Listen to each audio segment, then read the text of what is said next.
नमस्कार दोस्तों, स्वागत है अपने YouTube channel top trending GK में। दोस्तों अपन जो रेलवे एनटीपीसी एग्जाम 2020-21 की ऑल 133 बारे में पूछे गए मैथ सवाल के हल सीरीज कर रहे थे, उसमें सब तक आपकी 28 और 29 दिसंबर में पूछे गए टोटल 4 शिफ्ट के मैथ्स के सवाल कवर किए थे। और इस सीरीज को कंटिन्यू करते हुए इसका पार्ट 5 रहेगा, जिसमें अपन 30 दिसंबर 2020 के प्रथम बारे में पूछे गए सारे 30 मैथ्स का सवाल का मैंने एग्जैक्ट और ट्रिकी सॉल्यूशन बताने वाला हूँ। एग्जाम में क्या होता है, आपको सवाल आ रहा होता है लेकिन बहुत से सवाल में टाइम ज्यादा ले लिया जाता है, क्योंकि सवाल इस प्रकार दो मेथड से आप कर सकते हो, जिसमें आप सेकेंड मेथड अपनाते हो क्योंकि उसी से आपको लगता है कि ये हो जाएगा सवाल, लेकिन हो तो जाता है, समय ज्यादा लग जाता है।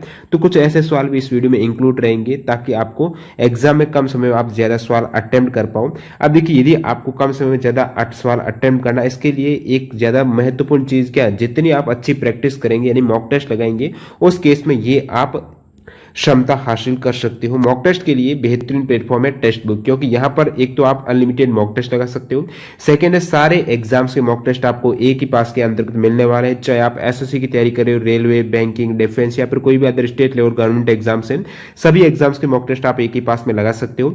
इसमें भी यदि आप टीटीजी के कूपन कोड यूज करते हो तो एक्स्ट्रा 10% का और डिस्काउंट मिलने वाला है। एग्जाम ओरिएंटेड यानी आपको जो एग्जाम में डैशबोर्ड और पैटर्न देखने को मिलता है, सेम इंटरफेस से आप टेक्स्ट बुक में भी प्रैक्टिस कर सकते हो। यहाँ पर टेक्स्ट बुक एप्लीकेशन है जहां पर भी मॉक टेस्ट या फिर आप वेबसाइट, लैपटॉप वगैरह सभी अटेम्प्ट कर सकते हो, जो भी आपके लिए सूटेबल पास है। और टीटीजी के कूपन कोड से यहां से आपको एक्स्ट्रा डिस्काउंट भी मिल जाएगा। सारे एग्जाम्स के मॉक टेस्ट एक ही पास के अंतर्गत आपको मिलने वाले, तो यहां से आपकी अच्छी खासी प्रैक्टिस हो जाती है किसी भी एग्जाम की आप चाहे तैयारी करते हो। तो यहां पर देखने वाले हैं आज अपन 30 दिसंबर प्रथम पारी में पूछे गए सारे 30 मैथ्स के सवाल। तो कंटिन्यू करते हैं मैथ्स के सवाल के साथ। तो पहला सवाल देखिएगा, यहाँ पर सवाल है, राजेश खेल के पहले दौर में अपनी धनराशि का 1/3 हिस्सा हार गया और खेल के दूसरे दौर में वो अपनी बची हुई धनराशि का 3/5 हिस्सा हार गया। तीसरे दौर में वो अपनी बची हुई धनराशि का 4/7 हिस्सा हार गया, तो उसके पास मूल धनराशि का कितना हिस्सा बचा है। तो इस प्रकार के सवाल यदि आप x मान के करते हो तो थोड़ा समय ज्यादा लग जाता है। तो आपको सबसे पहले x मानना होगा, फिर x का 1/3 हिस्सा हार गया तो शेष कितना बचा उसको x में से माइनस भी करना होता है। तो ऐसे केस में आपको क्या करना है, धनराशि कितनी माननी है, एक धनराशि मान लेनी है कि मान लेते कि एक धनराशि है, एग्जैक्ट मान लेती है, वेरिएबल में वो नहीं रहनी चाहिए, या फिर एक्स आपको नहीं मानना। तो आपको क्या करना है, जैसे सबसे पहले दे रखा है 1/3 हिस्सा, उसके बाद 3/5 हिस्सा, उसके बाद दे रखा है 4/7 हिस्सा। तो यहाँ पर आपको क्या करना है कि 3 से भी कट जाए संख्या, 5 से भी कट जाए और 7 से भी कट जाए, एक ऐसी संख्या आपको माननी है। उस केस में आप क्या करेंगे, जिस संख्या में 3 का भी भाग चला जाए, उस संख्या में 5 का भी और 7 का भी, यानी वो संख्या इन 3, 5 और 7 का एलसीएम होने वाला है। इनका एलसीएम यानी ये संख्या है, इसका गुणनखंड तो हो नहीं रहा, तो 7, 5, 3 का आप मल्टीप्लाई करेंगे तो आपको मिलने वाला है 105। वो धनराशि आपने मान ली, ठीक है। अब 105 क्यों माना, क्योंकि वो 3, 5 और 7 से कट रही है। मान लेते हैं कि आपके पास धनराशि थी 105 रुपए। अब होता क्या, राजेश खेल के दौरान पहले दौर में धनराशि का 1/3 हिस्सा हार गया।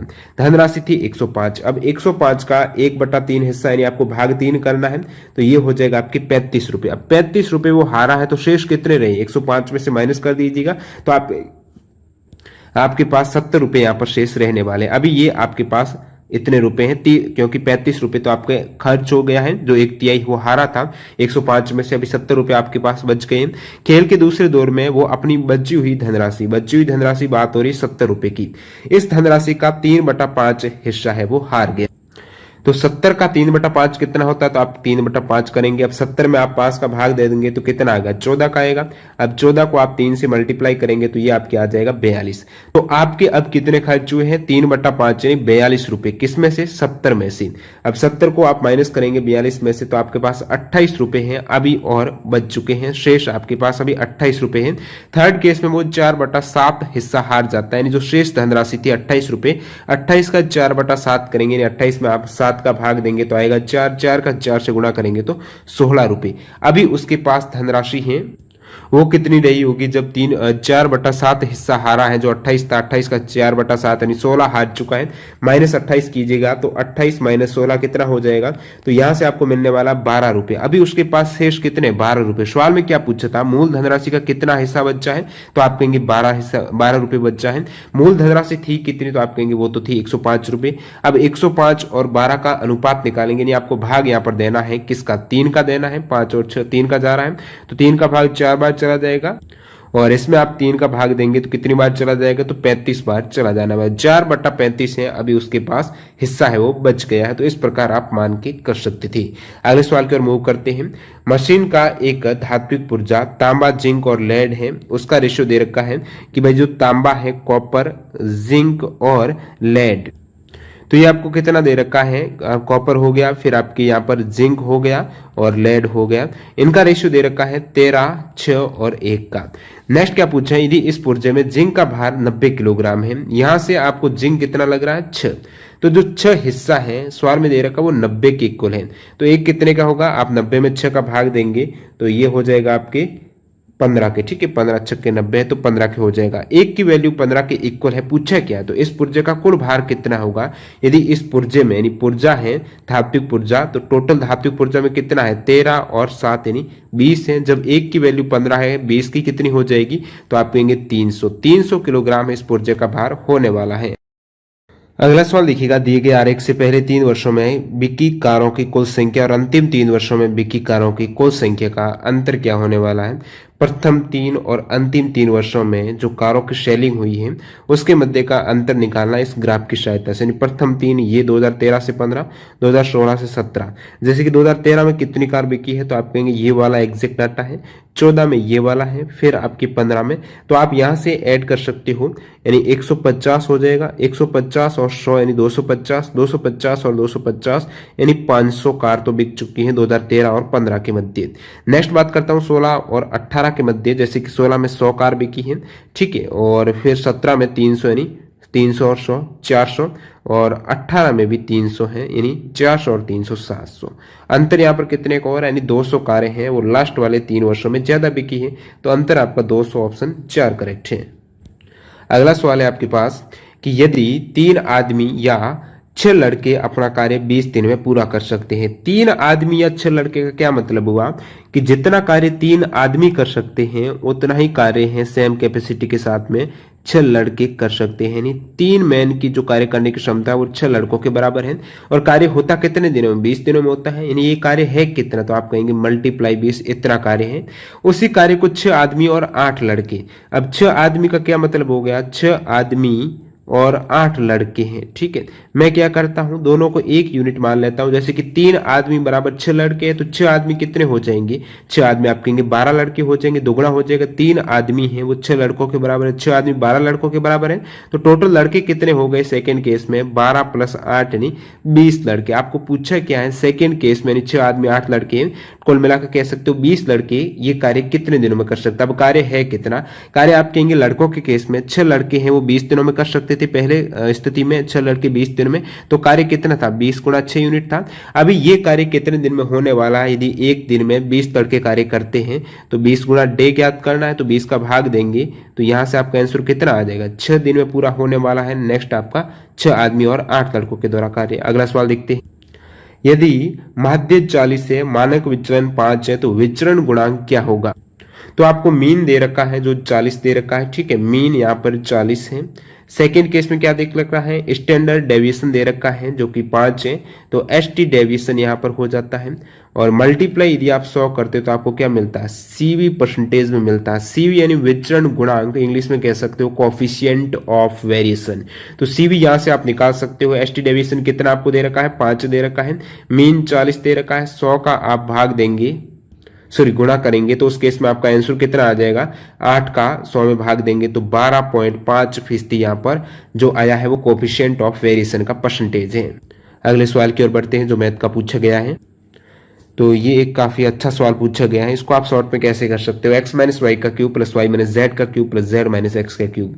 तो जब भी इस प्रकार आप सवाल देख रहे हो आपके दिमाग में क्या आ रहा होगा कि a³ plus b³ plus c³ आ रहा होगा, और ये आ रहा होगा तो आपको पास ये भी फॉर्मूला दिमाग में आया होगा कि -3abc इसके साथ करते तो क्या मिलता है, a plus b plus c, साथ ही साथ मल्टीप्लाई में a² plus b² plus c² minus ab minus bc minus C A मिलता है। तो इसमें यही खेल करना है, जैसे कि ए प्लस बी प्लस सी है वो कितना हो रहा है यहाँ पर। जैसे ही आप ये पूरा मैं ए मान रहा हूँ, ये बी मान रहा हूँ, ये सी मान रहा हूँ, इन तीनों को ऐड करता हूँ तो क्या मिलता है, X minus plus x zero हो जाएगा, वाई जीरो हो जाएगा, जेड जीरो हो जाएगा। यानी आप करते हो ए प्लस बी प्लस सी तो आपको जीरो मिल रहा है। इस केस में ये पूरी राशि बराबर में जीरो को संख्या करेंगे जीरो हो जाएगी। कह सकते हो A cube plus B cube plus C cube बराबर कितना हो, माइनस इस साइड आएगा तो 3abc हो जाएगा। तो यहां से जो ये वाला आपका फॉर्मूला बन गया A cube plus B cube plus C cube बराबर 3abc, कब बना, जब a plus B plus C बराबर क्या होता है, जीरो होता है। और यहां से आप लगा सकते हो ए क्यूब क्या है, एक्स माइनस वाई का क्यूब, और B cube Y minus Z का क्यूब, सी क्यूब है जेड माइनस एक्स का क्यूब, बराबर है 3abc हो जाएगा। 3 गुणा ए क्या था, एक्स माइनस वाई, बी क्या था, वाई माइनस जेड, सी क्या था, जेड माइनस एक्स है। तो 3 गुणा X minus Y, Y minus Z, Z minus X, option एक करेक्ट हो जाएगा। अगला सवाल देखिएगा, एक इजी सा सवाल पूछा गया है, वह सबसे छोटी कौन सी संख्या है जिसमें 3 जोड़ने पर ये 27, 35, 25 और 21 से पूर्ण रूप से विभाज्य हो जाती हैं।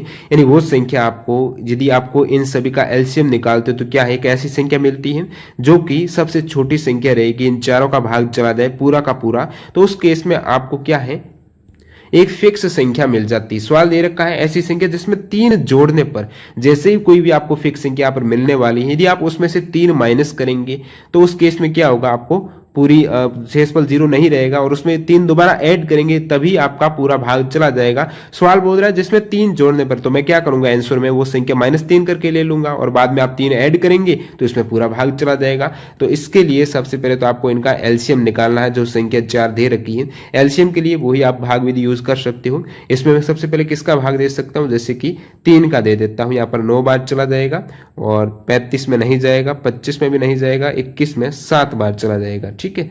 और इसमें अब मैं 5 का भाग दे देता हूं, 9 में नहीं जाएगा, इसमें 7 बार चला जाएगा, इसमें 5 का, इसमें 7 बार। अब 7 का दे देते हैं तो 9 1 5 1 हो गया। अब सीधा डायरेक्टली मल्टीप्लाई कीजिए, 5 और 3 का 15, और 15 और 7 का कितना हो जाएगा, 105। 105 का मैं 45 से क्या करूंगा, मल्टीप्लाई करूंगा, तो यहां से ये पूरा मेरे को मिल जाएगा, जो इसका एलसीएम है 4725।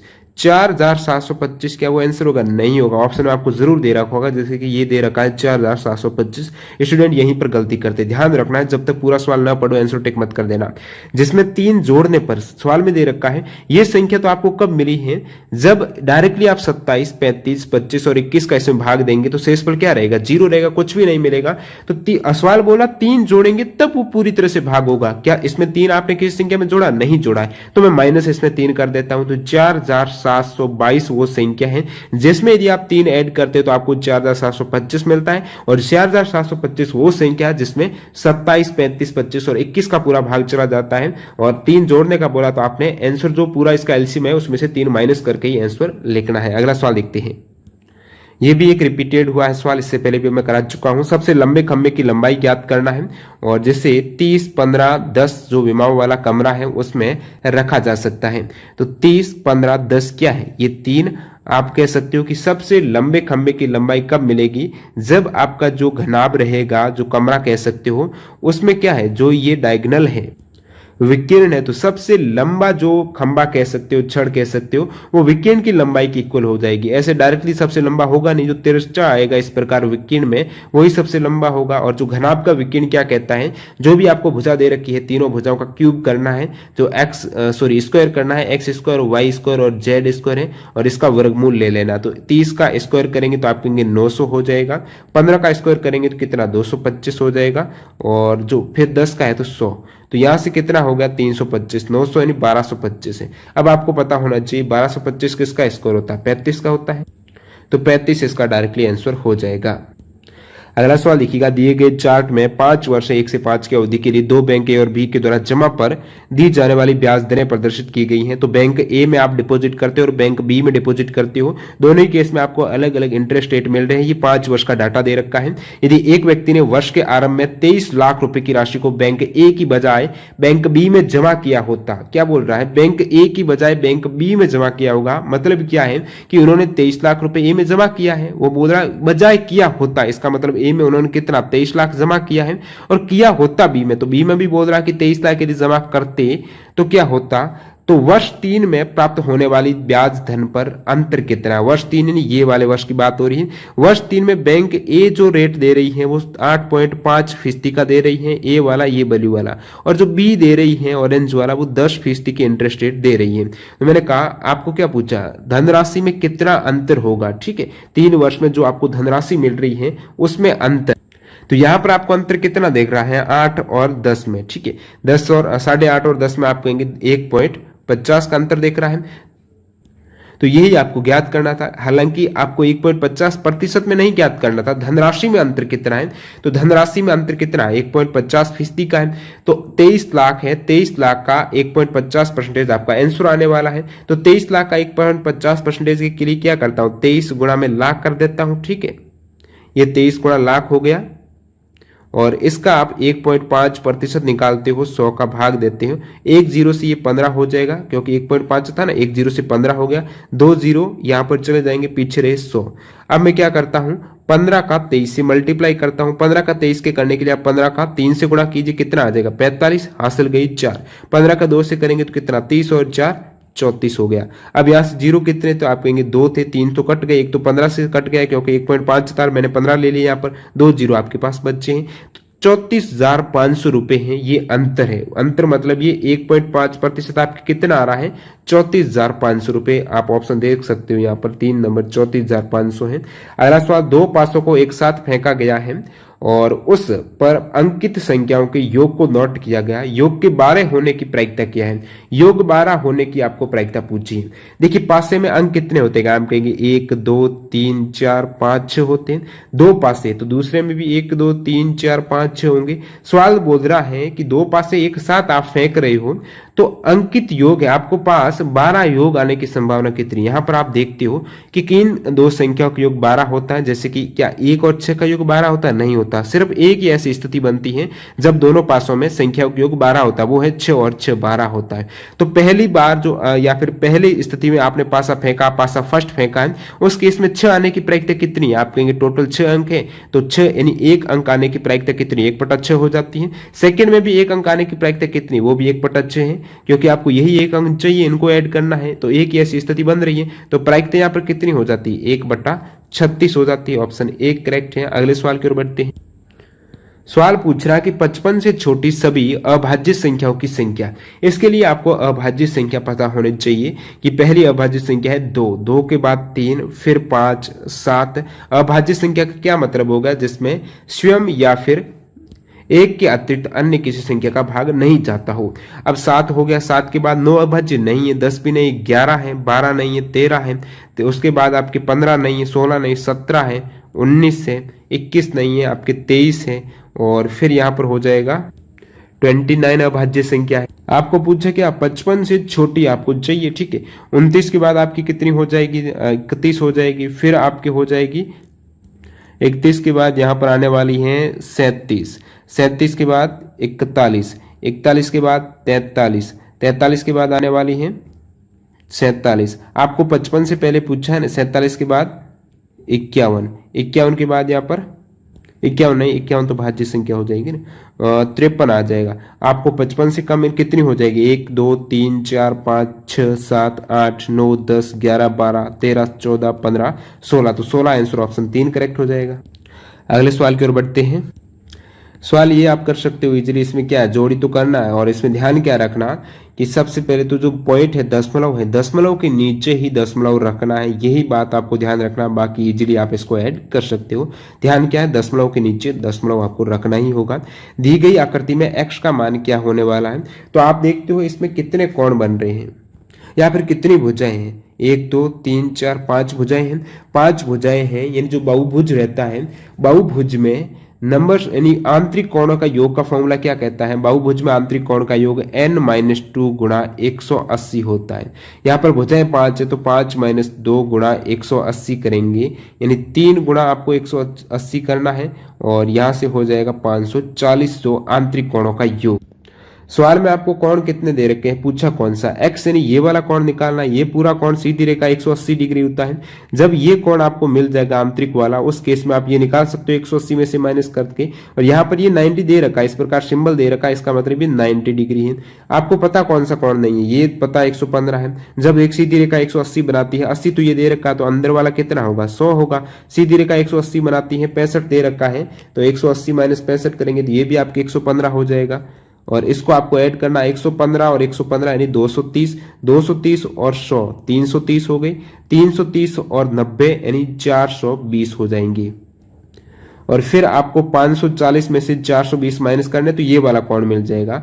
540 में से 420 आप माइनस करेंगे तो आपको ये वाला कोण कितना मिलेगा, 120 का मिलेगा। आपको ये थोड़ा ही चाहिए, आपको तो ये एक्स चाहिए, तो 180 में से 120 आपको माइनस करना पड़ेगा। उस केस में आपके पास 60 डिग्री का ये एक्स की वैल्यू मिलने वाली है। ऑप्शन 2 करेक्ट है। अगला सवाल है, दी गई तालिका में दिल्ली के पास स्थित एक गांव एक्स में 18 से 30 वर्ष का आयु वर्ग में लैंगिक आधार पर औपचारिक, अनौपचारिक और निरीक्षक की संख्या को दर्शाए गए हैं। तो यहाँ पर फॉर्मल, इनफॉर्मल और इलिटरेट के बीच का रेशियो क्या होने वाला है, तो इन तीनों के बीच का अनुपात निकालना है, फॉर्मल, इनफॉर्मल और जो अशिक्षित है, ठीक है, निरक्षर है। तो सबसे पहले फॉर्मल में बॉयज और गर्ल्स है, इनको टोटल कर दीजिएगा। तो आप यदि 39 और 52 को ऐड करते हैं तो यहाँ से 91 हो जाएगा, 91, 65 और 78, 65 और 78 को करते हैं तो 143 हो जाएगा, ठीक है। सेकंड केस में आपको 143 मिल गया, ये 91 मिल गया। इसी प्रकार आप ऐड करते हो, किसको है यहाँ पर 143 और ये हो जाएगा आपकी 169, तो यहाँ से 312 हो जाएगा, ठीक है।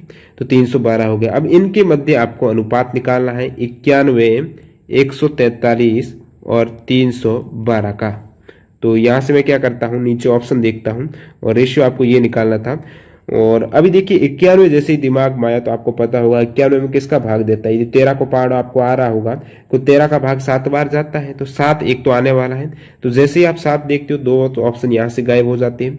सेकंड आपको देखना पड़ेगा इसके लिए। अब 143 में भी आपको पता 13 का भाग जा रहा है, इसलिए मैंने 13 से ट्राई कर रहा हूँ। 143 में 13 का भाग चला जाएगा 11 बार, ठीक है। तो क्योंकि 143 में आप 13 का दे रहे हो, 13 का 10 में 130 है, फिर आप ये ऐड करते हो 13 तो 143 हो जाता है, यानी 11 बार चला जाएगा। तो यहाँ पर 7, 11 आपको यही ऑप्शन दिख रहा है। नेक्स्ट ट्राई नहीं करना है, डायरेक्टली आंसर ही करना है। अगला सवाल देखते हैं। एक समद्विबाहु त्रिभुज का आधार 8 सेंटीमीटर है और इनकी समान भुजाओं में से एक 5 सेंटीमीटर है। आधार से उसके सम्मुख शीर्ष की ऊंचाई ज्ञात करना है। तो समद्विबाहु त्रिभुज में मान लेता हूँ ये कोई होगा समद्विबाहु त्रिभुज जिसके आधार है वो 8 सेंटीमीटर है और दे रखा है इसकी समान भुजाओं में से एक, समान भुजाओं में से एक 5 है तो दूसरी भी 5 होगी क्योंकि समान है और समद्विबाहु त्रिभुज है।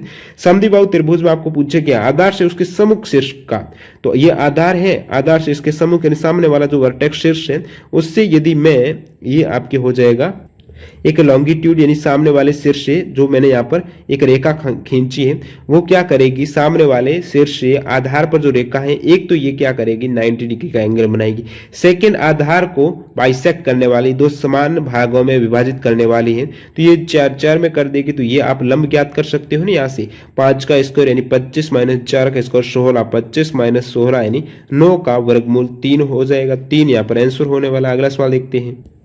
नेक्स्ट यहाँ पर एक और इजी सा सवाल पूछा गया है, इसका वर्गमूल निकालना। तो मैं क्या करता हूँ, दशमलव है हटा सकते हो, इसमें भी दशमलव के बाद एक संख्या है, इसमें भी एक संख्या, तो ये डायरेक्टली हट जाएगा। 361 बटा 1024। अब आपको पता है 1024 वो 32 का स्क्वायर होता है तो नीचे तो 32 मिलने वाला, किसी में क्या 32 है, नहीं है, तो डायरेक्टली आपको 361। वैसे इसको आपको यदि पता भी ना होता, आपको नहीं पता कि 361 किसका स्क्वायर है या फिर 1024 किसका स्क्वायर है, उस केस में भी आप कर सकते थे। वो कैसे कर सकते थे वो थोड़ा समझिएगा। तो इस प्रकार से आपको ऑप्शन से करना होता है। तो ऑप्शन में आप क्या देखते हो, क्या 4 का स्क्वायर है उसका इकाई अंक कितना होता है, 6 होता है। 0 है तो इकाई अंक 0 है, 1 है तो इकाई अंक 1 है, 2 है तो यहाँ पर 4 होगा। तो निचली संख्या है क्या ये 4 आ रही, बिल्कुल। बाकी सब किसी में क्या निचली संख्या में 4 आ रहा, नहीं आ रहा। इसका मतलब डायरेक्टली ये करेक्ट होने वाली है क्योंकि यहाँ से इसका वर्गमूल निकालना। वर्गमूल क्या होता है, जो आंसर आएगा उसका स्क्वायर तो होता है। तो इन सभी का मैंने स्क्वायर निकाला और क्या पाया कि जो नीचे वाली संख्या आ रही है उसका इकाई अंक केवल एक ऑप्शन में ही मैच कर रहा, तो डायरेक्टली इस प्रकार आप ऑप्शन से कर रहे होते हो। अगला सवाल देखिएगा, इनमें से किस संख्या को निम्नलिखित व्यंजक में ऐड करने पर प्राप्त संख्या पूर्ण वर्ग होगी। तो सबसे पहले तो इनको योग कर देते हैं। तो आप कहेंगे 9 और 1 10, 7 और 3 10 और 10 20, 20 और यहाँ पर 20 40 और प्लस यहाँ पर 4 और है, कह सकते हो 44 टोटल योगफल आ रहा है। क्या 44 एक पूर्ण वर्गफल है? नहीं है, उस 44 एक पूर्ण वर्ग संख्या नहीं है। तो 44 को किस इसमें क्या मैं ऐड करूं ताकि एक पूर्ण वर्ग बन जाए? तो आप कहेंगे 44 के आसपास कौन सी संख्या है जो कि एक पूर्ण वर्ग होती है? तो 7 का स्कोर करने पर कितना आता है? 49 आता है। 6 का करने पर कितना आता है? 36 आता है। आपको उसके पास में चाहिए तो क्या करेंगे? आप ऐड ही तो करना है, तो 44 प्लस ही करना होगा। 44 के बाद 49 लाने के लिए 44 में कितने ऐड करेंगे? 5 ऐड करेंगे। तो 5 ऐड करेंगे ताकि वो 7 का पूर्ण वर्ग हो जाएगा। अगला सवाल देखिए यहाँ पर, सुनीला के पास रोटियां बनाने के लिए 9 सही 1/4 किलोग्राम आटा है। यदि रोटी की रेसिपी में लिखा है कि उसे रोटी के लिए एक पेड़ा बनाने के लिए 1 से 1/8 किलोग्राम आटे की आवश्यकता है, तो वो कितने पेड़े बना सकती है? तो इसके लिए आपको क्या है, सबसे इजी मेथड रहता है कि जितने भी आपको दे रखा है क्वांटिटी, जैसे कि 9 सही 1/4 किलोग्राम टोटल आटा है, 9 सही 1/4 किलोग्राम को मैं क्या लिख सकता हूँ, ये 9 और 4 का गुणनफल कितना होता है? वैसे इसको योग करना होता है 36 और 1 37, 37/4 किलोग्राम आपके पास आटा है। ठीक है, अब इनमें इस आटे में कितने लोफ यानी पेड़ा बन सकते हैं? प्रत्येक पेड़े, एक पेड़े की जो यहाँ पर क्वांटिटी है वो 1 से 1/8 किलोग्राम है, एक पेड़े की मात्रा है। तो आपको कितने पेड़े चाहिए? एक पेड़े में 1 से 1/8 का मतलब कितना हो गया? 9/8 किलोग्राम आटा एक पेड़े में लग रहा है। टोटल इतना किलोग्राम आटा है, तो कितने पेड़े बनने वाले? तो इसमें भाग देना आपको 9/8 का। 9/8 का मैं भाग देता हूँ 37/4 में, तो ये उल्टा हो जाएगा 8/9, 4 दूनी 8 हो जाएगा। और यहां से आप कैलकुलेट करते हो तो ये आपके हो जाएगा 74/9। 74/9 में पूरा भाग तो नहीं जाएगा, 8.22 आंसर आना चाहिए। सवाल क्या दे रखा है? निकटतम पूर्ण संख्या।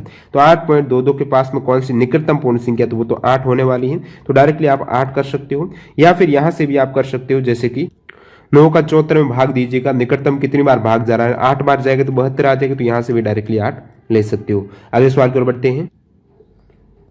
सवाल दे रखा है cos 1 degree, cos 2 degree, cos 3 degree, इस प्रकार आगे बढ़ते हुए cos 179 डिग्री तक, ये सभी गुणा में। ठीक है, अब यहाँ आप क्या कर रहे हो, इन सभी का गुणनफल कर रहे हो। क्या बीच में cos 90 नहीं आएगा? बिल्कुल आएगा। अब जब बीच में cos 90 आने वाला है, cos 90 का मान आपको पता है कितना होता है? 0 होता है। और cos 90 का मान जब 0 होता है, 0 को किसी संख्या से आप गुणा करेंगे तो पूरी संख्या ही आपको, पूरा व्यंजक यहाँ पर 0 ही मिलने वाला है। तो ऑप्शन 3 करेक्ट हो जाएगा, डायरेक्टली आप कर सकते थे। अगला सवाल देखते हैं। इसमें ये आपको चिन्ह चेंज करते हुए इसका आंसर निकालना था, इजीली आप कर सकते थे, क्योंकि प्लस के स्थान पर माइनस देना है, गुणा को प्लस में, माइनस को गुणा में बदलना है और इसको सरल करना था। अगला सवाल देखते हैं जो मैथ का पूछा गया। यदि एक संख्या और उसके 25% का अंतर है वो 24 है, तो संख्या क्या होगी? अब देखिए, एक संख्या आपको पता नहीं है लेकिन दे रखा कि उसका 25%। अब 25% होता कितना? तो आप कहेंगे 1/4 होता है। 25% यानी 25/100 और 1/4 होता है। अब 1/4 का क्या मतलब हो गया कि यदि संख्या 4 रही होगी, मूल संख्या है, यदि एक संख्या है वो 4 रही होगी, तो 4 का 25% कितना हो जाएगा? 1 हो जाएगा। तो उसका 25% यानी इस संख्या 4 का 25% बात हो रही है इस 1 की, उसका अंतर 24 है। तो जो 4 का 25% यानी 4 और 1 का अंतर कितना, सवाल बता रहा है 24। यहां पर 4 और 1 का अंतर आप करते तो 3 आता है। तो 3 सवाल बोल रहा है कि 3 24 के इक्वल है, तो 1 है वो 8 के इक्वल हो जाएगा। तो संख्या ज्ञात करनी है। संख्या आपने 4 मानी, जब 1 की वैल्यू 8 के इक्वल है तो 4 की वैल्यू कितनी हो जाएगी? 32 के इक्वल। ऑप्शन 2 करेक्ट है। अगला सवाल देखिएगा। एक वस्तु को रुपए 138 में बेचने पर दुकानदार को 8% की हानि होती है। 8% की हानि का क्या मतलब है? यदि 100 की वस्तु रही होगी तो उन्होंने कितने में बेचा? 100 से कम बेचा है, 8 रुपए कम में बेचा। 100 का 8% कितना होता है? 8 होता है। तो 100 माइनस 8 करेंगे तो उन्होंने उस वस्तु को 92 में बेचा होगा। ठीक है, लेकिन जो सवाल बोल रहा है कि वो वस्तु को बेच रहे हैं 138 रुपए में, तो अब 92 138 के इक्वल है। 138 में आप 92 का भाग देंगे, पूरा भाग तो नहीं जाएगा, ये 1.5 बार चला जाएगा। ठीक है, तो 1 की वैल्यू इक्वल है 1.5 के। तो यहां आप पूछ क्या रहा है? तो 4% लाभ कमाने के लिए, अब वस्तु आपने मानी थी वो 100 रुपए की होगी और 1 की वैल्यू 1.5 के इक्वल है, तो वस्तु कितने की रही होगी? 1.5 का 100 से मल्टीप्लाई करेंगे, उस केस में वो आपके आ जाएगा 150 रुपए की वस्तु रही होगी। सवाल बोल रहा है 4% लाभ कमाने के लिए वस्तु को कितने में बेचना चाहिए। अब 150 का आपको कितना लाभ कमाना है? 4% का। तो 150 का 4% आप निकालते हो 4/100, तो ये आ जाएगा 6। अब छह वस्तु वो थी 150 की, 4% का लाभ कमाने के लिए आपको 6 रुपए ज्यादा में बेचना पड़ेगा, यानी 156 में बेचना पड़ेगा। या फिर आप यहां से डायरेक्टली कर सकते हो, 100 की वस्तु थी 92 में बेच रहे हो, आपको 4% लाभ कमाना तो उसको 104 में बेचना था। जब एक की वैल्यू यहाँ पर 1.5 के इक्वल है तो 104 की वैल्यू है वो कितने के इक्वल हो जाएगी, 104 गुणा 1.5 करेंगे तो 104 का आधा कितना होता है, तो यहां से आप भी कर सकते हो, 104/2 करते तो 52 आ जाता है। तो 104 + 52 आपका आंसर हो जाता था, वो भी 156। अगला सवाल देखिएगा, एक दुकानदार ने 2 खिलौनों को प्रत्येक 990 रुपए में बेचा है। पहले खिलौने पर 10% का लाभ, दूसरे खिलौने पर 10% की हानि हुई, तो कुल कितना लाभ या हानि मिलने वाली है।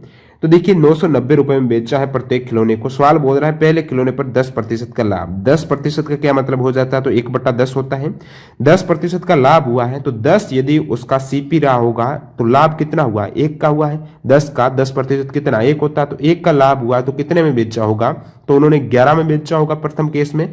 सेकंड केस में 10% की हानि हुई है, वस्तु जब 10 की रही होगी कॉस्ट प्राइस, 10% की हानि हुई है तो 10 का 10% यानी इस 1 की बात हो रही है, तो 1 की हानि हुई, इसका मतलब 1 रुपए कम में बेचा होगा, 9 रुपए में बेचा होगा।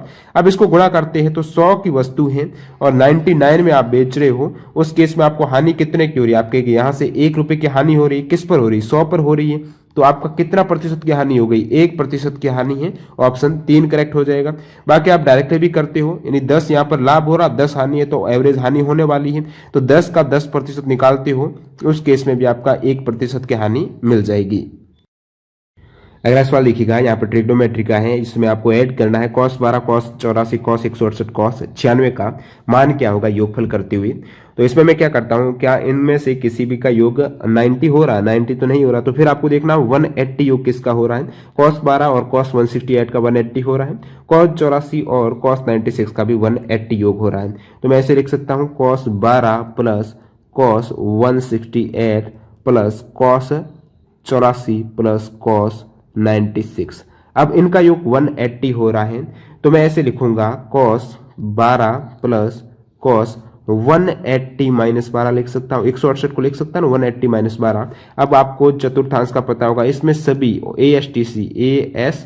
ASTC जो भी ट्रिग्नोमेट्री एंगल्स की वैल्यू है वो प्लस में ए में रहने वाली है, यानी ऑल जो वैल्यू है कोसाइन, टेंस, कॉसेक वो सभी आपके पॉजिटिव रहने वाली है। और इस सेकेंड चतुर्थांश में आपकी सिर्फ और सिर्फ साइन और साइन का उल्टा कॉसेक, इनकी वैल्यू पॉजिटिव में है।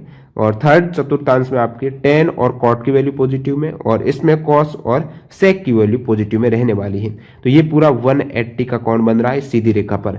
आप देख सकते हो cos 12, ठीक है, cos 12 को cos 12, cos 180 - 12, 180 - 12 यानी सेकंड चतुर्थांश की बात हो रही है। सेकंड में क्या, केवल साइन और कॉसेक की वैल्यू पॉजिटिव होगी, कॉस की तो नेगेटिव होने वाली है। तो cos 180 - 12 है, 180 में से घटा रहे हो, इसका मतलब एंगल तो यानी कॉस है वो सेम रहने वाला है। ट्रिग्नोमेट्री जो एंगल है वो भी आपकी यहां से सेम, cos 180 - थीटा होता है cos -cos थीटा, क्योंकि सेकंड चतुर्थांश में साइन 180 - थीटा होता है, उस केस में आपको प्लस लेना, क्योंकि यहाँ पर सेकंड में साइन है वो पॉजिटिव रहता है।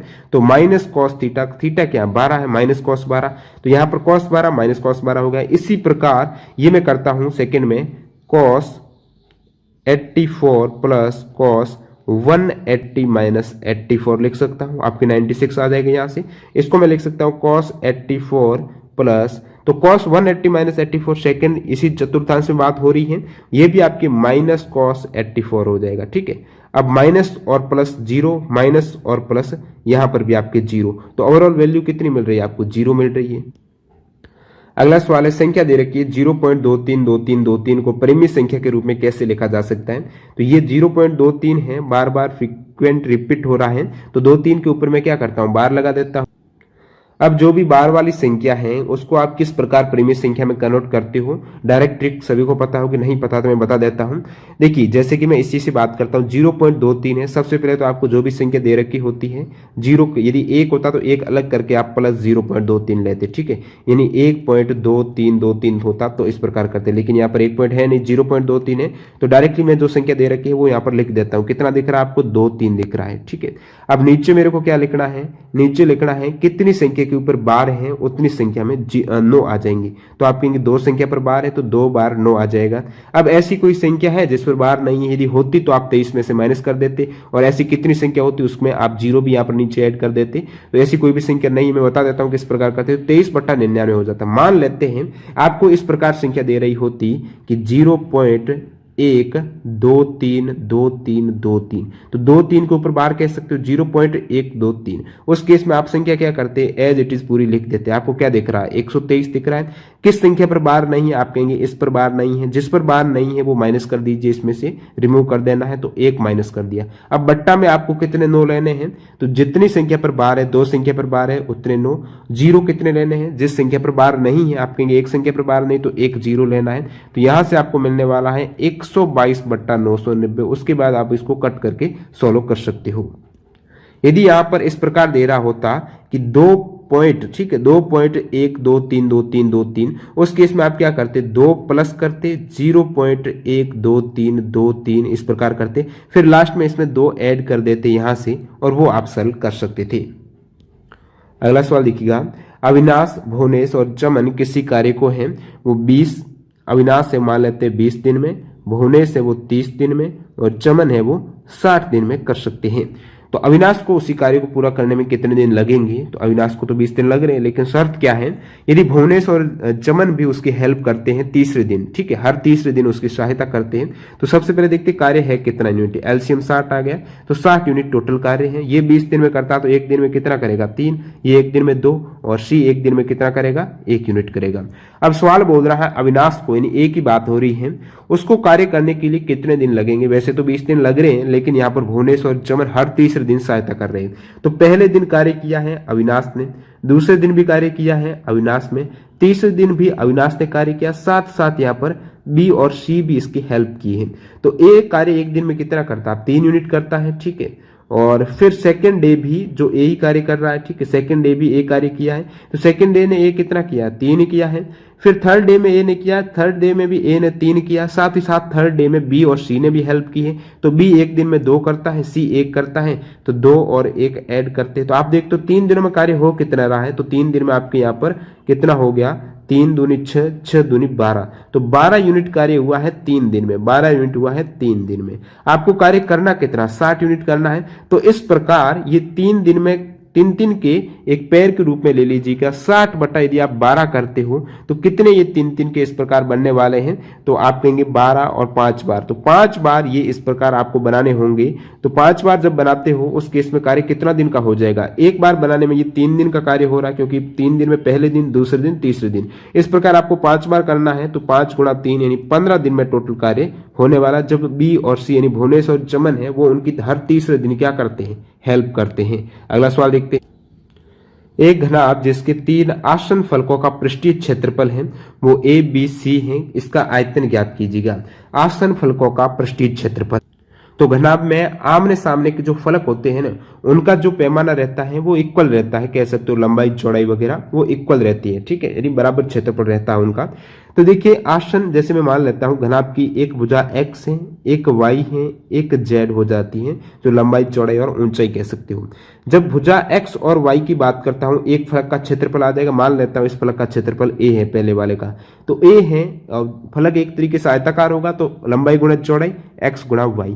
सेकेंड फलक में आपके y और z देना है, तो b जो क्षेत्रफल है यहाँ पर दे रखा है, पृष्ठीय क्षेत्रफल है, तो b अपने आप में एक क्षेत्रफल है, ये y और z के इक्वल। क्षेत्रफल क्या होता है, लंबाई और चौड़ाई होता है, ये इनका गुणनफल हो गया। फिर c जो एक तीसरे पृष्ठीय क्षेत्रफल है जिसमें z और x आ रहा होगा, तो x z गुणा x इसका c का हो जाएगा। यहां से आप क्या देख पा रहे हो, पूछा क्या है, आयतन ज्ञात करना है। घनाभ का आयतन क्या होता है, भुजाओं तीनों का आपको गुणनफल करना रहता है, x गुणा y गुणा z करते हो तो आपको आयतन मिल जाता है। क्या इस प्रकार गुणनफल कर सकते हो, तो मैं क्या करता हूं, इन सभी का गुणनफल कर देता हूं, इन तीनों समीकरणों को आपस में गुणा करता हूं। तीनों समीकरणों को गुणा करूंगा तो इस साइड a गुणा b गुणा c आ जाएगा, और इस साइड क्या आ जाएगा, एक्स स्क्वायर है, 2x है तो X square, 2y y square, 2z z square, तो X square y square z square, या फिर मैं कह सकता हूं एक्स वाई जेड का होल स्क्वायर बराबर ABC। या फिर आपको एक्स वाई जेड ही तो ज्ञात करना था, इनका जो आयतन है वो एक्स वाई जेड है, वो ABC का क्या हो जाएगा, वर्गमूल हो जाएगा। वर्गमूल को मैं 1/2 घात लिख सकता हूं, बिल्कुल, तो ABC की घात 1/2, ऑप्शन 4 करेक्ट है। अगला सवाल देखिएगा, एक रेखा चित्र दिया गया है जिसमें ये एंगल आप देख सकते हो, ये वाले, ये एंगल दे रखा है 50, ये दे रखा है 25, ये दे रखा है 30। ज्ञात कौन सा करना है? तो ज्ञात आपको करना है, ज्ञात वाला देख लेते हैं कौन सा पूछा है। AED किसके बराबर है, यानी ये वाला एंगल आपको ज्ञात करना है, AED। तो इसमें आपका एक्सटीरियर एंगल जो बहिष्कोण थ्योरम है वो पता होना चाहिए। बहिष्कोण प्रमेय क्या कहता है कि जो बाहरी कोण है ये वाला एक्सटीरियर एंगल है जो विपरीत अंत कोण के योग के बराबर होगा, यानी ये वाला कोण है इसका और इसके योग के इक्वल होने वाला है। तो आप कहेंगे इसका तो आपको पता नहीं है, तो इसका भी आप बहिष्कोण से लगा सकते हो, ये भी अपने आप में इस त्रिभुज का बहिष्कोण बन जाता है, ठीक है। और इसका जो योग कोण की वैल्यू है वो दूसरे इस वाले त्रिभुज के दोनों जो विपरीत कोण है उनके योग के बराबर है। तो ये वाला 50 है, ये 30 है, नहीं ये वाला 80 हो गया। इस प्रकार ये वाला आपको ज्ञात करना, तो इनका योग कर दीजिएगा 80 और 25 करेंगे तो आपको कितना मिलने वाला है, 105 डिग्री। तो ये वाला AED हो जाएगा 105 डिग्री। जो बहिष्कोण प्रमेय क्या कहती है, जो भी त्रिभुज में, जैसे कि ये त्रिभुज मान लेता हूं, इसमें एक भुजा को मैं आगे बढ़ाता हूं, तो यहां से एक जो बहिष्कोण बनता है वो इस वाले और इस वाले, ये वाला एंगल नहीं लेना, विपरीत एंगल है ये वाला और ये वाला, इनको आपस में टोटल करेंगे तो ये आपको मिलने वाला। सेम यहां पर हो रहा है, इसको मैंने ज्ञात किया है इन दोनों का आंतरिक कोण को टोटल करके, और इसको आप ज्ञात कर सकते थे इनको टोटल करके। अगला सवाल देखते हैं, दो संख्याओं का योगफल है वो 20 दे रखा है और उसका अंतर 2.5 दे रखा है, तो इन संख्याओं का अनुपात क्या होगा। जब भी इस प्रकार सवाल आए, वैसे आप इसको करेंगे एक समीकरण बनाकर, दो संख्या में x मानता हूं तो x प्लस वाई बराबर 20 है और इसका अंतर है x माइनस वाई बराबर 2.5। फिर आप इसको ऐड करते 2x बराबर कितना हो जाता है, यानी माइनस करते 20 में से 2.5 करते, माइनस नहीं, यहाँ पर योग ही तो कर रहे थे, योग किया तो 22 से 22 कट गया, 2x हो गया, तो ये 22.5 हो जाता। तो 2x बराबर 22.5 है, तो x बराबर कितना हो गया, आप 22.5 में 2 का भाग देंगे तो यहाँ से आपको मिल जाएगा, जैसे कि 22 का आधा कितना होता है 11 होता है, 5 का आधा कितना होता है 25 होता है, तो यहाँ से 11.25 आपको मिल गया x की वैल्यू। x की मिल गई तो y निकाल सकते हैं, x बराबर आपको मिल गया 11.25, तो y कितना हो जाएगा, 20 माइनस आप 11.25 करते तो 8.75 है, वो y आ जाता, y की वैल्यू। पूछा क्या, इन संख्याओं का अनुपात है, तो 11.25 रेशियो निकालते 8.75 का, तो यहां से आपको भाग देना था 25 का, ये दशमलव तो हट जाता, 25 का भाग देते या फिर डायरेक्टली 125 का भाग देकर आप 9/7 ला सकते थे। ये तो आपको इस प्रकार x और y का मान ज्ञात करके करना होगा। डायरेक्टली जब इस प्रकार सवाल को करना होता है, एक ट्रिक क्या रहती है कि जो भी दो संख्याओं का योगफल दे रखा है तो करना क्या होता है, संख्याओं का योग, जो अनुपात निकालना है ना, अनुपात होगा संख्याओं का योग प्लस संख्याओं का अंतर, ठीक है, संख्याओं का अंतर, और अनुपात में लेना है बट्टा में, इसमें जस्ट हो जाएगा संख्याओं का योग माइनस यहाँ पर संख्याओं का अंतर। अब देखिए संख्याओं का योग दे रखा है 20 प्लस संख्याओं का अंतर दे रखा 2.5, ये करते बट्टा में आप क्या करते हैं, अनुपात के लिए संख्याओं का योग, संख्याओं का योग 20 माइनस संख्याओं का अंतर 2.5। अब 20 प्लस 2.5 कितने हो जाते, तो आप कहेंगे ये हो जाते सेम 22.5, और 20 माइनस 2.5 हो जाते 17.5, तो यही आपको रेशियो मिलने वाला। अब इसको मैं सॉल्व कर सकता हूं, जो 22.5 है या फिर दशमलव हटाया तो 225 में मैं भाग देता हूं 25 का, कितनी बार, 9 बार चला जाएगा, और 175 में 25 का देता हूं तो वो आपके जो ऑप्शन आ रहा है ना 7 बार चला जाएगा। ये 9 और 7 का रेशियो यहां से भी आपको मिल रहा है। डायरेक्टली करते या फिर x और y की वैल्यू निकाल के करते तो भी आप थोड़ा लंबा होता सवाल हो जाता। अगला सवाल देखते हैं, चक्रवृद्धि ब्याज गणना वार्षिक तौर पर होती है, तो उस केस में एक धनराशि 2 वर्षों में 1600 रुपए हो जाती है और 3 वर्षों में 1700 रुपए, ठीक है। जो भी धनराशि है वो बोल रहा है कि सेकेंड ईयर 2 वर्ष में वो कितनी हो रही है, तो वो हो रही है 1600 रुपए, और थर्ड ईयर तीसरे 3 वर्षों में, यानी 3 वर्षों में वो राशि हो रही है 3 वर्षों में 1700 रुपए। यहां से आप क्या देख पा रहे हो, इससे पहले भी एक से सेम सवाल आया था, यहां से देख पा रहे हो कि 1600 से 1700 हुई है, वो कितने वर्ष में हुई है, वो दोस्तों जो 2 वर्ष में थी उसके बाद तीसरे वर्ष 1700, यानी 1 वर्ष में राशि कितनी बढ़ी है, 1 वर्ष में आप कहेंगे 100 रुपए यहाँ पर इंक्रीज हुआ है। 100 रुपए किस पर बढ़े हैं, 1600 पर बढ़े हैं, तो 100/1600 है, यानी परसेंटेज में यहाँ पर आप बता सकते हो कितनी वृद्धि हुई है। तो 100/16 करते हो तो 6.25 आपको आंसर मिलता है। तो 6.25% की वृद्धि हुई है, जो वार्षिक यहाँ पर काउंट हो रही है, वो भी 1 वर्ष में 6.25% की वृद्धि हुई है।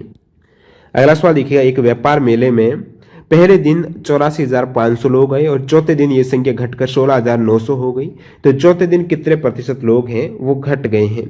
तो आप क्या करते हैं उस केस में कि 84,500 लोग आए हैं पहले दिन मेले में और चौथे दिन यहाँ पर 16,900 रह गए, तो घटे कितने, तो आप क्या करेंगे यहाँ पर इस केस में, यदि इसको ऐसे नहीं करना है, लेकिन ये एक मेथड रहता है। डायरेक्टली आप जैसे ही देखते हो सवाल कि 84,500 है, अभी 16,900 रह गए हैं, तो कितने घटाव कितना हुआ है? घटा हुआ है 67,600 लोग हैं, वो कमी हुई है। यही तो आपको पूछा है कि चौथे दिन कितने प्रतिशत लोग घटे हैं, तो 67,600 लोग घटे हैं। वो किस पर है? ये 84,500 है। यहां से आप निकाल सकते हो कितने प्रतिशत घटे हैं। तो इसको आप कैलकुलेट करेंगे तो कैलकुलेट थोड़ी लंबी हो जाएगी। इस केस में आंसर 80 मिलने वाला है, 80% घटे हैं। डायरेक्टली आप कैसे करते हैं कि ये एक व्यापार मेले में पहले दिन 84,500 लोग आए हैं, ठीक है। चौथे दिन ये घटकर 16,900 हो गए। अब 84,500 एक तरीके से 100% लोग यहाँ पर मान सकते हो आए हैं। अब घटाव कितना हुआ? 100 से कितना कम हुआ है? 16,900। अब देखिए जब 84,500 है, ये अपना खुद का कितना था? 84,500 अपना खुद का 100% था। अब ये 16,900 जो संख्या रह गई है 16,900, वो 84,500 का कितना प्रतिशत है? 84,500 का। तो आप गुणा 100 करेंगे और 0 से 0 कैंसिल आउट कर देंगे। यहां से आप क्या देख पा रहे हो? क्या 1690 दिख रहा है? ये दुगुना तो है 845 का। तो डायरेक्टली इस प्रकार आपकी डायरेक्टली सॉल्व नहीं होता। यहां से 845 1690 है, 2 बार भाग जा रहा है और फिर भी इसमें एक 0 है तो 20 हो जाएगा। तो आप कह सकते हो कि जो 16,900 है अब वो 20% है। कितना है? 20% है। पहले वो था 100% है, अभी 20% आ गया ये संख्या। तो घटाव कितना होगा? 100 में से 20 माइनस, यानी 80% का यहाँ पर क्या हो गया है? घट चुका है। प्रतिशत लोग घट गए हैं। अब 20 से पहले 100 यानी कितने घटे? 80%।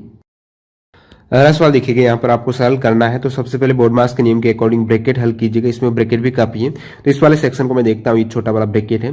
ब्रैकेट में आप देखना, आपको भाग देना। 16 भाग 4 कितना हो जाएगा? 4 हो जाएगा। और फिर यहाँ पर 4 और 2 6, 6 में से 4 गए, पिछले 2, 2 और 3 5, ये वाला पूरा व्यंजक हो गया 5। सेकंड ये वाला व्यंजक देखिएगा, 8 और 7 56 और 1 57, 57 भाग 19 करेंगे तो 3 हो जाएगा, तो +3 हो गया। नेक्स्ट देखते हैं मल्टीप्लाई में है, और ये वाला पूरा बड़ा कोष्टक है। 5 और 3 8, 8 में 4 गए, पिछले 4, प्लस करते हो इसको तो ये आपका प्लस है, होके आ क्या रहा है? 9 और 4 का 36, 36 17 माइनस 36 करते हो तो आपको -15 हो जाएगा, ठीक है। तो ये माइनस नहीं, ये 36 17 19 हो रहा है ना, हाँ -19 हो जाएगा। अब क्या करना है? 5 + 3 गुणा 4 -19 यानी -15 हो गया। और ये कह सकते हो 5 - 45 हो जाएगा, और 5 - 45 यानी -40, इसका आंसर ऑप्शन 2 करेक्ट हो जाएगा। अगला सवाल देखिएगा, परसोत्तम और अंजिलिका ने एक स्थान से विपरीत दिशाओं में कर्म, जैसे कि ये दोनों ही परसोत्तम और अंजिलिका है, यहां पर थे, इस वाले स्थान पर थे, ये वाले पॉइंट पे थे। अब विपरीत दिशा में चलते हैं, इस साइड एक दूसरा इस साइड चलते हैं। मैं मान लेता हूं इस साइड परसोत्तम चल रहा है, सेकंड साइड है वो अंजिलिका चल रही है, ठीक है। तो यहाँ पर हो क्या रहा है कि जो परसोत्तम है वो 30 किलोमीटर प्रति घंटा की स्पीड से चल रहा है, 30 किलोमीटर प्रति घंटा, और जो अंजिलिका है वो 3.5 किलोमीटर प्रति घंटा की रफ्तार से चल रही है। तो 2.5 घंटे बाद में वो दोनों एक दूसरे से कितने दूर होंगे? तो 2.5 घंटे में परसोत्तम कितना चला होगा? जब ये 30 किलोमीटर प्रति घंटा की स्पीड से चलता है, 1 घंटे में 30 किलोमीटर, इसका मतलब 2 घंटे में 60, और फिर आधा घंटा है, आधा में 15 और चल जाएगा। वो 30 का आधा है, नहीं 15 और चल जाएगा। 60 और 15 कितने होते हैं? 75 किलोमीटर। तो 75 किलोमीटर है वो परसोत्तम चला होगा 2.5 घंटे में। इस साइड अंजिलिका भी चल रही है, लेकिन काफी धीमी स्पीड से, 3.5 किलोमीटर प्रति घंटा की रफ्तार से 3.5 किलोमीटर 1 घंटे में चल रही है। तो 2.5 घंटे में चलने में कितना समय लगेगा? 3.5 को आप 2.5 से मल्टीप्लाई करते हो तो यहां से हो जाएगा आपके 2.5, ये 8.75 हो जाएगा। तो 8.75 ये लगने वाले हैं किलोमीटर 2.5 घंटे में अंजिलिका चल पाएगी। अब पूछा है कि वे एक दूसरे से कितने दूर है? ये इस साइड से आ गया है 75, ये यहां से आ गई है 8.75, तो इनके मध्य की डिस्टेंस तो ज्ञात करनी है, आपस में कितना दूर है ये। तो सिंपली आप ऐड कर देना, ये 75 है, इस साइड ये 8 है, तो टोटल दूरी ये कितनी हो जाएगी? 75, ये हो जाएगा 83.75। टोटल ऐड करेंगे 75 + 8.75 को। अगला सवाल देखिएगा, 4 महानगर दिल्ली, मुंबई, कोलकाता और चेन्नई शहर में आने वाले औसत घरेलू खर्च को ग्राफ में दर्शाया गया है, ठीक है। तो उच्चतम औसत घरेलू खर्च और निम्नतम औसत घरेलू खर्च का रेशियो ज्ञात करना है। तो उच्चतम औसत घरेलू खर्च आप ग्राफ में देख पा रहे हो कि कोलकाता के द्वारा हो रहा है, जो कि यहाँ पर है 1,20,000 का, और निम्नतम हो रहा है मुंबई का हो रहा है 1,11,000। आपको रेशियो ज्ञात करना है 1,20,000 का 1,11 से क्या रेशियो है? 4 0 से 4 0 कैंसिल है, 12 और 11 का रेशियो है। ये ऑप्शन 1 करेक्ट हो जाएगा। काफी इजी सवाल था ये। तो अंतिम सवाल देखिएगा, यहाँ पर एक वेन डायग्राम दे रखा, पूछा क्या है वो देखते हैं कि दिए गए वेन आरेख में उन चिकित्सकों की यानी डॉक्टर्स की संख्या देखनी है जो सर्जन है। तो कितने डॉक्टर सर्जन है आप कहेंगे ये वाला जो कॉमन है सर्जन और डॉक्टर का है 5 और 4 डॉक्टर है जो डॉक्टर भी है सर्जन भी है। लेकिन दे रहा सवाल कि वो सामान्य चिकित्सक हैं ये वाला पूरा जो सर्कल है वो ऐड नहीं होना चाहिए। तो इस वाले सर्कल में कॉमन ये 4 आ रहा है तो वो क्या है जनरल जो सामान्य चिकित्सक है वो नहीं होना चाहिए, नहीं 4 तो ये नहीं होना चाहिए। तो फिर क्या रह जाएगा पीछे 5 ही तो रहेगा जो कि डॉक्टर और सर्जन दोनों है तो वो 5 लोग हो जाएंगे। तो इस प्रकार इस सेट में टोटल जो 30 मैथ के सवाल पूछे गए उसका मैंने एग्जैक्ट सॉल्यूशन बता दिया है। तो वीडियो पूरा देखने के लिए आपका बहुत बहुत धन्यवाद। वीडियो को लाइक करना ताकि मैं इस सीरीज को और कंटिन्यू रख पाऊँ। जितना अच्छा आप रेस्पॉन्स करेंगे मैं जल्दी से जल्दी इसका वीडियो लाने की कोशिश करूंगा। और इसकी पीडीएफ फाइल है वैसे मैंने टेलीग्राम चैनल पर डाल दी है 40 शिफ्ट की जिसमें इसकी भी इंक्लूड है। जल्दी आपको नेक्स्ट बाकी बची हुई शिफ्टों की भी टेलीग्राम चैनल पर मिल जाएगी। जिनमें कैंडिडेट ने ज्वाइन नहीं किया है डिस्क्रिप्शन बॉक्स में लिंक है क्लिक करके ज्वाइन कर लेना। और बाकी आप यदि टॉप ट्रेनिंग जीके.in वेबसाइट विजिट करते हो वहां पर भी प्रीवियस ईयर के जीके के क्वेश्चंस अवेलेबल है वो भी आप डाउनलोड कर सकते हो। और टीटीजे के कूपन कोड की सहायता से यदि आप मॉक टेस्ट सीरीज बाई करना चाहते हो तो एक्स्ट्रा डिस्काउंट मिलने वाला टेक्स्ट बुक पर वो भी डिस्क्रिप्शन बॉक्स आप चेक कर लेना। मिलता हूं नए पार्ट के साथ। वंदे मातरम। जय हिंद दोस्तों।